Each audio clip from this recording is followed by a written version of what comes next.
بسم اللہ الرحمن الرحیم۔ پچھلے حصے کا مختصر ذکر کرتے چلیں کہ جیسے کہ آپ نے سنا تھا حضرت یوسف علیہ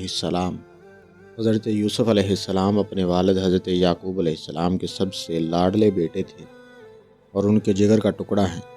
انہوں نے ایک خواب دیکھا جس کی نہایت خوبصورت تعبیر ان کے والد نے بیان فرمائی اور منع کیا کہ اس بارے میں بھائیوں کو نہ بتائیں کیونکہ وہ حاسدوں میں سے ہیں۔ اور پھر ایک دن والد کے نہ چاہنے کے باوجود بھائی انہیں کھیلنے کے لیے لے گئے، کنویں میں ڈال دیا۔ واپس آ کر والد کو جھوٹ کہا کہ یوسف علیہ السلام کو بھیڑیا کھا گیا۔ والد رنجیدہ ہوئے اور معاملہ اللہ پر چھوڑ دیا۔ ادھر حضرت یوسف علیہ السلام کو ایک قافلے والوں نے کنویں سے نکال لیا۔ حضرت یوسف علیہ السلام قافلے کے ساتھ مصر پہنچ گئے اور وہاں قافلے والوں نے انہیں بیچ ڈالا اور عزیز مصر یعنی شاہ مصر کے وزیر نے انہیں خریدا۔ وہ ملک کے خزانوں کے معاملات کا ذمہ دار تھا۔ اس نے اپنی بیوی سے کہا کہ اس کو عزت اور احترام سے رکھو، بعید نہیں کہ یہ ہمیں فائدہ دے یا ہم اسے اپنا بیٹا بنا لیں۔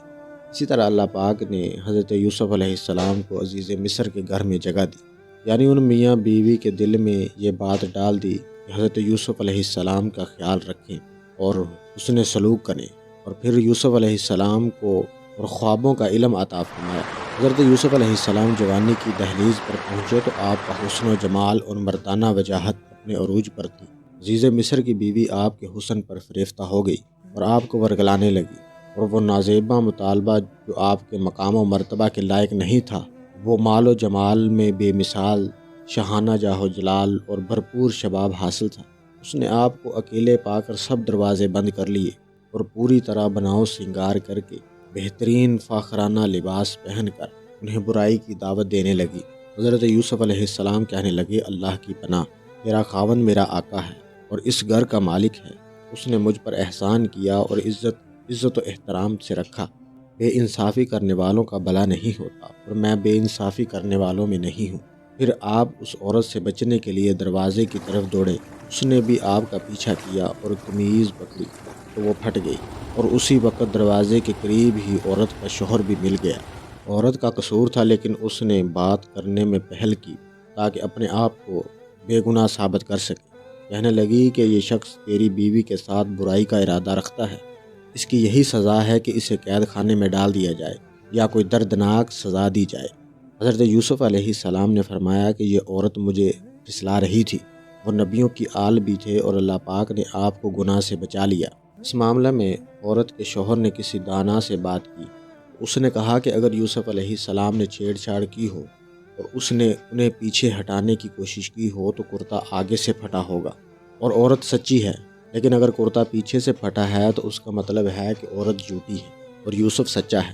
خاوند نے دیکھا تو کرتا پیچھے سے پھٹا ہے۔ اس نے اپنی بیوی سے کہا کہ یہ تم عورتوں کی چال بازی، بے شک تمہاری چال بازی بہت بڑی ہے، یعنی اس نے خود ورگلانے کی کوشش کی اور پھر جھوٹا الزام لگا دیا۔ پھر اس کے خاوند نے اس بات کو نظر انداز کر دیا اور کہا کہ یوسف اس بات کو جانے دو، یعنی اس کا ذکر کسی سے نہ کرنا، کیونکہ ان معاملات کو چھپانا ہی مناسب اور بہتر ہے۔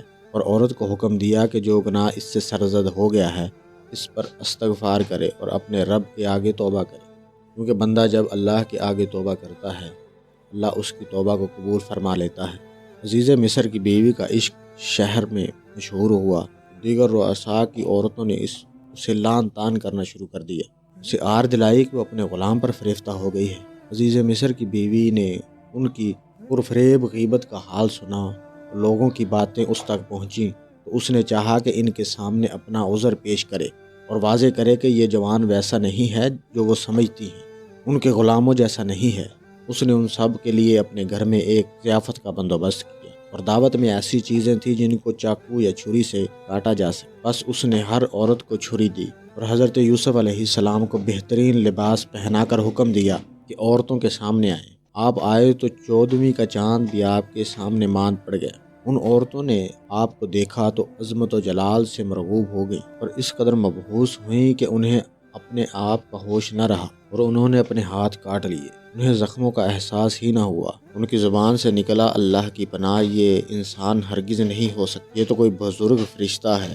اس وقت عزیز مصر کی بیوی نے کہا، یہی ہیں وہ جن کے بارے میں تم مجھے تانے دے رہی تھی۔ پھر حضرت یوسف علیہ السلام کی پاک دامنی کی تعریف کرتے ہوئے کہنے لگی، میں نے ہر چند اس سے اپنا مطلب پورا کرنا چاہا، لیکن بال بال بچا رہا، اور جو کچھ میں اس سے چاہتی ہوں اگر یہ نہ مانا تو یقیناً قید کر دیا جائے گا۔